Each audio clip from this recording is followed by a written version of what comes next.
Il existe aujourd'hui plus de 50 dénominations différentes pour parler du sucre. Les industriels en ajoutent partout pour améliorer la conservation des aliments, pour les rendre plus onctueux, mais surtout pour nous faire kiffer et nous rendre accros à cette douceur sucrée afin qu'on en consomme toujours plus. Il y a du sucre ajouté dans tellement de produits qu'il devient presque impossible de les éviter. Dans cette vidéo, je vais te présenter quelques produits qu'on consomme souvent sans se douter de la quantité réelle de sucre qu'ils contiennent. C'est parti!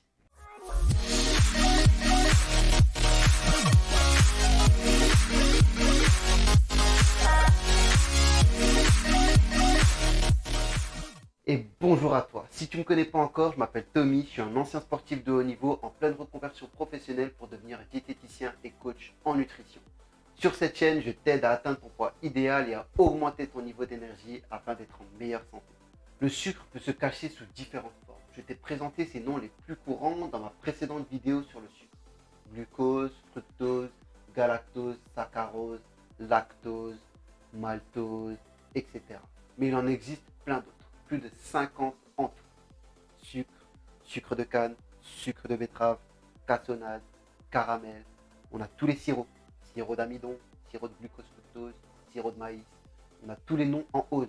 Dextrose, fructose, saccharose, lactose, xylose. On a aussi les dérivés de la canne à sucre. Jus de canne à sucre, jus de canne évaporé, sucanate. Il y a les petits malins. Amidon modifié, dextrine, maltodextrine, dextrane, malt, mélasse et tous les sucres naturels, sirop d'agave, sirop d'érable, le miel, etc. Il y a 52 appellations différentes sur cette liste. Je les ai passées rapidement pour pas que la vidéo soit trop longue, mais je te mets un lien direct vers cette liste en description pour que tu puisses y jeter un œil tranquillement. Le sucre peut être difficile à identifier dans la liste des ingrédients et le fabricant n'est même pas obligé de tous les mentionner. Pour connaître la quantité exacte de sucre présent dans un article, il suffit de se référer à la liste des informations nutritionnelles.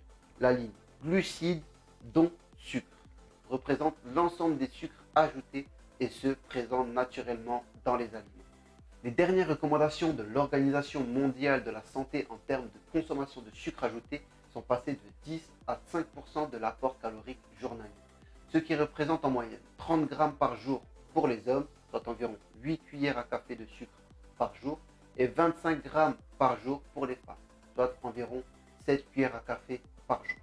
On va donc utiliser la cuillère à café de sucre comme unité de mesure dans toute la vidéo pour voir à partir de quand on dépasse les recommandations de l'OMS. Pour que tu captes à quel point on abuse avec le sucre, dans un Mars, il y a 28 grammes de sucre, soit environ 7 cuillères à café par bar. Donc avec un Mars, tu as déjà atteint ton quota de sucre journalier. Je vais commencer avec ce pain de mie complet bio que j'avais acheté pour la vidéo mais que j'ai déjà mangé au final.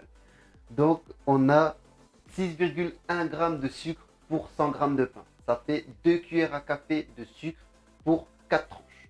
Donc avec 4 tranches, on a déjà 25% de nos apports journaliers recommandés en sucre. Ensuite, cette ratatouille bio avec un super marketing, sans arôme ajouté, jardin bio, éthique. Voilà, on dirait un produit super sain. On a 5,2 g de sucre pour 100 g. Donc il y a près de 34 g de sucre dans cette conserve. Ça fait plus de 8 cuillères à café. C'est la dose de sucre ajouté à consommer par jour selon les recommandations de l'OMS. Cette boîte d'haricots rouges à la mexicaine. On a 2,9 g de sucre pour 100 g. Ça fait 24 g de sucre dans cette conserve de 800 g.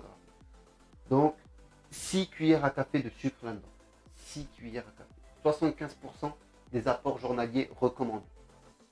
Pourquoi on rajoute autant de sucre dans des sauces? Amazing! Les barres spéciales CAF. Pareil, super marketing, on vend ça comme des produits diététiques, etc. 27 g de sucre pour 100 g. Donc environ 6 g de sucre dans une barre de 15 g. Ça fait presque 2 cuillères à café de sucre pour chaque petite barre. Et c'est des produits soi-disant minceurs, etc. Ensuite, un produit que je considère presque comme du poison pour nos enfants. Les céréales de Trésor. Bon, on est d'accord, ça passe crème. Mais bon, on a 28 g de sucre pour 100 g. 8 g de sucre par portion de 30 g. Mais Je me suis servi un bol juste pour vérifier la quantité réelle de céréales qu'on se sert le matin. 140 grammes de céréales. Ça fait environ 38 grammes de sucre dans un bol.